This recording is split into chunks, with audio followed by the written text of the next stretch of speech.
തെരഞ്ഞെടുപ്പ് കാലത്ത് പെട്ടെന്ന് ഒരു അഴിമതി ആരോപണം വന്നാൽ ആളുകൾ അതിന്മേൽ കയറി വീണോളണമെന്നില്ല. അതിങ്ങനെ സാധാരണ വരും. അഴിമതി ആരോപണം, പെണ്ണ് കേസ്, അങ്ങനെ പല തരികടകളും വരും. നമ്മളൊരു പെട്ടി കേസൊക്കെ ഉണ്ടായിരുന്നു ഇവിടെ പാലക്കാട് ഉപതെരഞ്ഞെടുപ്പ് കാലത്ത്. അതൊക്കെ കഴിഞ്ഞു. അതൊരു കാഫിർ കേസ് ഉണ്ടായിരുന്നു, കാഫിർ ഇത്. അപ്പൊ അതൊക്കെ കഴിഞ്ഞു. ഇപ്പോൾ തെരഞ്ഞെടുപ്പിന് ഈ വളരെ കുറച്ച് ദിവസമേ ഉള്ളൂ. ആ ഘട്ടത്തിലാണ് മുൻ പ്രതിപക്ഷ നേതാവും UDF-ന്റെ പ്രധാനപ്പെട്ട നേതാക്കളിൽ ഒരാളുമായ രമേശ് ചെന്നിത്തല ഗുരുതരമായ ഒരു ആരോപണം ഉന്നയിച്ചിട്ടുള്ളത്. കേരളത്തിലെ സഹകരണ സംഘങ്ങളുടെ പ്രവർത്തനങ്ങൾക്ക് ആവശ്യമായ ഒരു സോഫ്റ്റ്വെയർ ഉണ്ടാക്കാൻ, ആ സോഫ്റ്റ്വെയർ ഉണ്ടാക്കാനുള്ള ചുമതല ദിനേശ് BD സഹകരണ സംഘത്തിന് കൊടുക്കുന്നു. ദിനേശ് BD സഹകരണ സംഘം CPM-ന്റെ പൂർണ്ണ നിയന്ത്രണത്തിലുള്ള ഒരു സ്ഥാപനമാണ്. നമ്മൾ ഊരാളുങ്കലിനെ പറ്റി മുമ്പ് പറഞ്ഞിട്ടുണ്ട്. ഊരാളുങ്കൽ എന്തോ വലിയ അത്ഭുതമാണെന്ന് പറയും. ഊരാളുങ്കലല്ല പണി ചെയ്യുന്നതെന്നുള്ളത് നമുക്കറിയാം. ഊരാളുങ്കൽ അവസാനം അത് പലർക്കും കൊടുക്കും, പലർക്കും സബ് കോൺട്രാക്ട് ചെയ്യും. അല്ലാണ്ട് ഊരാളുങ്കൽ നേരിട്ട് ചെയ്യുന്ന പണി വളരെ കുറവുള്ളൂ കേരളത്തിൽ. അവരുടെ സബ് കോൺട്രാക്റ്റുകളാണ്. അത് നേരിട്ട് സർക്കാരിന് കൊടുത്താൽ പോരെ ടെൻഡർ വിളിച്ചെന്ന് ചോദിച്ചാൽ ശരിയാണ്. മറ്റുള്ളവരുടെ റേറ്റിൽ നിന്ന് 10% കൂട്ടി ഊരാളുങ്കലിന് കൊടുക്കും. ഊരാളുങ്കൽ അത് 10-20% കുറച്ച് ഒരു സബ് കോൺട്രാക്ടർക്ക് കൊടുക്കും. ആ സബ് കോൺട്രാക്ടർ അത് ചെയ്തു കഴിഞ്ഞാൽ ഊരാളുങ്കലിന് 30% ലാഭം. എന്നിട്ട് ഊരാളുങ്കലിന് ടെൻഡർ ഇല്ലാതെ കൊടുക്കുന്നു. ഇത് ഇത്തരത്തിലൊരു തട്ടിപ്പ് ഊരാളുങ്കൽ മാത്രമല്ല, മുമ്പ് കെൽട്രോണ് അതുപോലുള്ള സ്ഥാപനങ്ങൾ, റൈറ്റ്കോ, കിറ്റ്കോ, ഇങ്ങനെ പല പല പല സ്ഥാപനങ്ങളും വഴി ഇത്തരത്തിലുള്ള കച്ചവടം പല ഗവൺമെന്റുകളും നടത്തിയിട്ടുണ്ട്. ഞാൻ ഒരു ഗവൺമെന്റിനെ കുറിച്ചൊന്നും പറയുന്നില്ല. അപ്പൊ ഈ പൊതുമേഖലാ സ്ഥാപനത്തെയോ സഹകരണ സ്ഥാപനത്തെയോ മുമ്പിൽ നിർത്തി അത് വെച്ച് വലിയ തോതിലുള്ള അഴിമതി നടത്തുക എന്നത് കേരളത്തിൽ ഒരു സാധാരണ ശീലമാണ്. അതുകൂടി കണക്കിലെടുത്തുകൊണ്ടായിരിക്കണം ഈ വിഷയത്തിൽ സാങ്കേതികമായി തന്നെ ദിനേശ് BDയുടെ ടെൻഡർ ക്വാളിറ്റി കുറഞ്ഞതാണ് എന്നും അത് ടെക്നിക്കൽ സ്പെസിഫിക്കേഷനിൽ വളരെ പിന്നിലാണ് എന്നും, മറിച്ച് ലോകോത്തര കമ്പനിയാണ് TCS, ടാറ്റ കൺസൾട്ടൻസി സർവീസ്, അവരൊരു ഓഫർ കൊടുത്തിരുന്നുവെന്നും ടെൻഡർ വിളിച്ച് അവർക്ക് ആ ഓഫർ, അവരാണ് വന്നതെങ്കിൽ അവർക്ക് ഓഫർ കൊടുക്കണമെന്നും, സാങ്കേതിക മികവുള്ള സ്ഥാപനമാണ് TCS എന്നും. കാരണം നമുക്കറിയാം ഇന്ത്യയിലെ വലിയ തോതിലുള്ള കമ്പ്യൂട്ടർ വൽക്കരണത്തിന് TCS-ന്റെ സംഭാവന അത് പല പല സ്ഥാപനങ്ങൾ, ഇപ്പൊ നമ്മുടെ റെയിൽവേ അടക്കമുള്ള നിരവധി സ്ഥലങ്ങളിൽ TCS ആണ് ചെയ്തത്. അത് നമ്മുടെ പല ഇപ്പോ പാസ്പോർട്ട് സെന്ററുകൾ എനിക്കറിയാം. ഇപ്പൊ പാസ്പോർട്ടിന്റെ മെയിൻ ഓഫീസ് കഴിഞ്ഞാൽ പാസ്പോർട്ട് സെന്ററുകൾ മുഴുവൻ TCS ആണ് ചെയ്തത്. അവര് നല്ല എസ്റ്റാബ്ലിഷ്ഡ് കമ്പനി തന്നെയാണ്, ടെക്നിക്കലി അവര് കേപ്പബിളുമാണ്. പക്ഷെ രണ്ട് കാര്യങ്ങൾ ഇതിലുണ്ട്. ഒന്ന്, ഈ മുഴുവൻ ദിനേശ് BD സംഘത്തിന് കൊടുത്തത് വളരെ കൂടിയ ചെലവിലാണ് എന്ന് പറയുന്നു. ഇന്നിപ്പോ മന്ത്രി വാസവൻ പറഞ്ഞൊരു കാര്യം, ആർക്കും അവാർഡ് ചെയ്തിട്ടില്ല, കോൺട്രാക്ട് അവാർഡ് ചെയ്തിട്ടില്ല. അതുകൊണ്ട് ഇപ്പൊ അഴിമതി നടന്നു എന്ന് പറയാൻ പറ്റില്ല, അഴിമതി ഉദ്ദേശിച്ചു എന്ന് വേണമെങ്കിലേ പറയാൻ പറ്റും. അപ്പൊ ദിനേശ് BD സംഘത്തിന് കൊടുത്തിട്ടില്ല എന്നുള്ളത് കൊണ്ട് ഒരു അഴിമതി നടന്നിട്ടില്ല എന്ന് വേണമെങ്കിൽ പറയാം. പക്ഷെ അഴിമതി നടക്കാനുള്ള ധാരണ ആയിരിക്കുന്നു.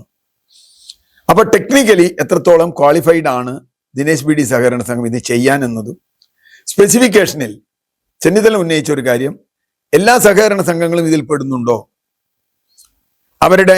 അവരുമായി വയ്ക്കുന്ന കരാറിൽ TCS കൊടുക്കുന്നത് പോലെയുള്ള സേവനം അവർ കൊടുക്കുവോ, അതിന്റെ ബാക്കപ്പ് കൊടുക്കുവോ?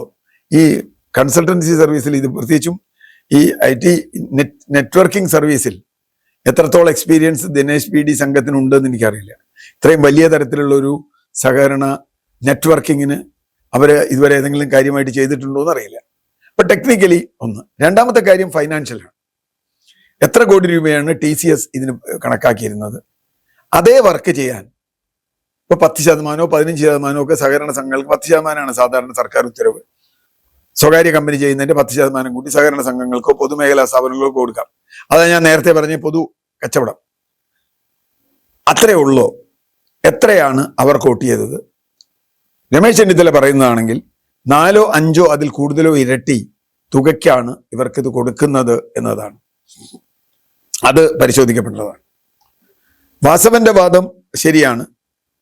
ഒരു ബഹുരാഷ്ട്ര കമ്പനിക്ക് കൊടുക്കുന്നതിന് പകരം എന്തുകൊണ്ട് സഹകരണ സംഘങ്ങൾക്ക് കൊടുത്തുകൂടാ? വാസവന്റെ ഒരു തൊഴിലാളി വർഗ പക്ഷപാതമൊക്കെ നമ്മൾ കണ്ടതാണ്. എവിടെ? വിഴിഞ്ഞത്ത് എന്താ വാസവൻ പ്രസംഗിച്ചേ?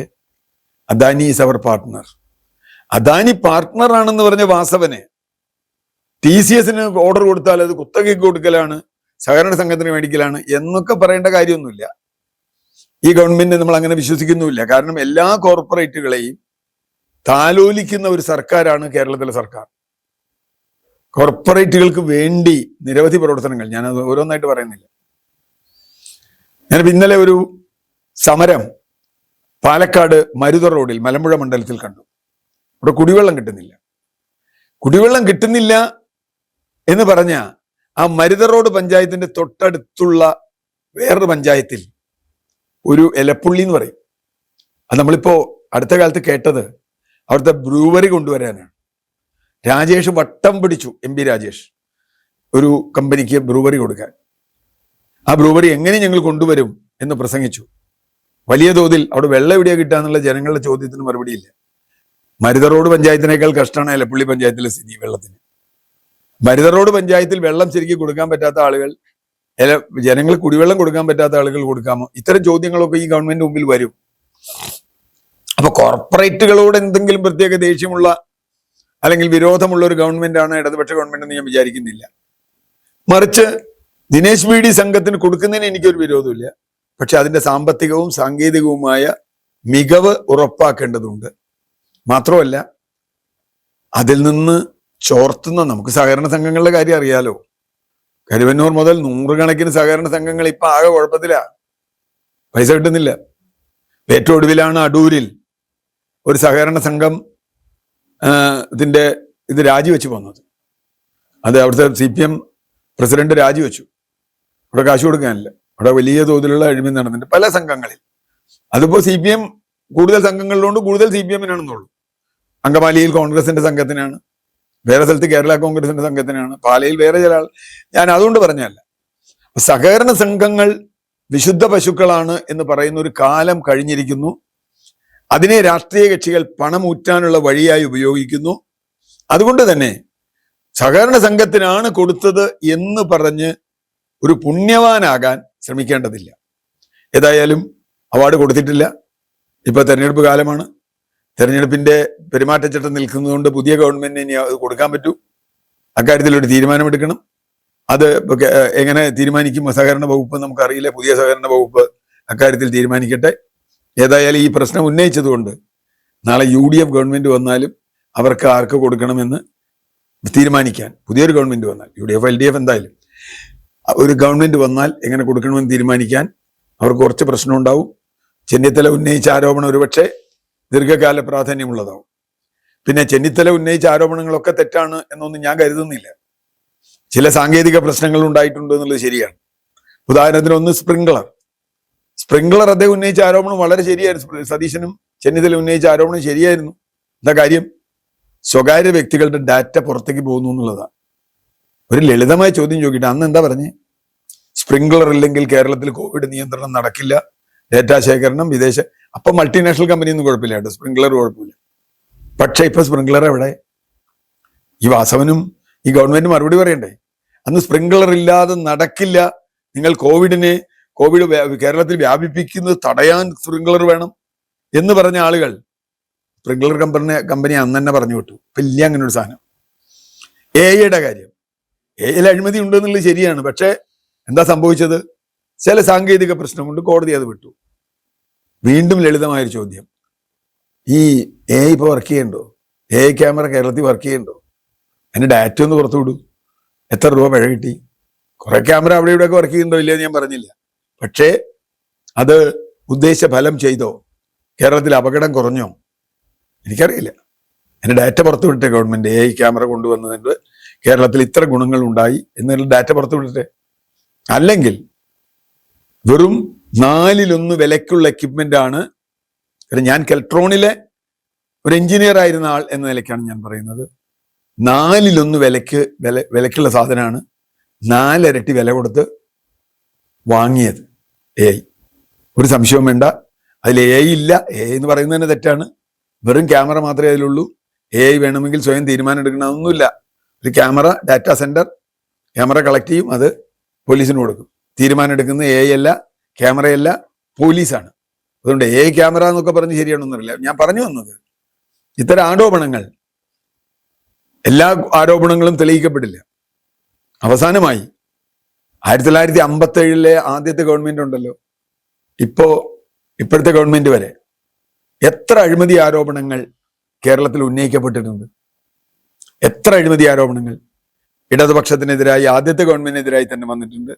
ഇടതുപക്ഷം കേരളത്തെ ഇളക്കി മറിച്ച് എത്ര അഴിമതി ആരോപണങ്ങൾ ഉണ്ടായിട്ടുണ്ട്. ഏറ്റവും അവസാനം സോളാർ വരെ, മെത്രാങ്കായൽ, സോളാർ, എന്തെല്ലാം. ഒരെണ്ണത്തിൽ പ്രതിയെ ശിക്ഷിച്ചു. എൻ്റെ അറിവ് ശരിയാണെങ്കിൽ അഴിമതിയിൽ ശിക്ഷിക്കപ്പെട്ട ഒരേ ഒരു രാഷ്ട്രീയ നേതാവ് ആർ ബാലകൃഷ്ണപിള്ള. അദ്ദേഹം മാത്രമേ ശിക്ഷിക്കപ്പെട്ടിട്ടുള്ളൂ. രാഷ്ട്രീയക്കാർ ഏതെങ്കിലും വില്ലേജ് ഓഫീസറോ തഹസിൽദാരോ അല്ലെങ്കിൽ ഒക്കെ ശിക്ഷിക്കപ്പെട്ടിട്ടുണ്ടാവും. പക്ഷേ അഴിമതിയിൽ ശിക്ഷിക്കപ്പെട്ട ഒരേ ഒരു രാഷ്ട്രീയ നേതാവ് ആർ ബാലകൃഷ്ണപിള്ളയാണ്. സോളാർ ഒരു ഭരണ മാറ്റത്തിന് തന്നെ കാരണമായ അഴിമതിയായിരുന്നു. ഒന്നും തന്നെ തെളിഞ്ഞില്ല. സോളാറിൽ എല്ലാ കേസുകളും വെറുതെ വിട്ടു. അവസാനം CBIക്ക് കൊടുത്തു, CBIയും വെറുതെ വിട്ടു. അപ്പൊ ചുരുക്കത്തിൽ കേരളത്തിൽ രാഷ്ട്രീയ അഴിമതി തെളിയുന്നില്ല, പറഞ്ഞൊക്കെ തെറ്റായിരുന്നു എന്ന് പറഞ്ഞാൽ അതിൽ ഏറ്റവും കൂടുതൽ അഴിമതി ആരോപണം ഉന്നയിച്ച ഇടതുപക്ഷം തന്നെ ഡിഫെൻസീവിലാവും എന്നാണ് എനിക്ക് തോന്നുന്നത്. അഴിമതിയെ നിന്ന് നമ്മളെ രക്ഷിക്കാനുള്ള ഒരു സംവിധാനം ഇന്ന് നമ്മുടെ നാട്ടിൽ ഇല്ല എന്ന് തന്നെയാണ് അതിൻ്റെ അർത്ഥം.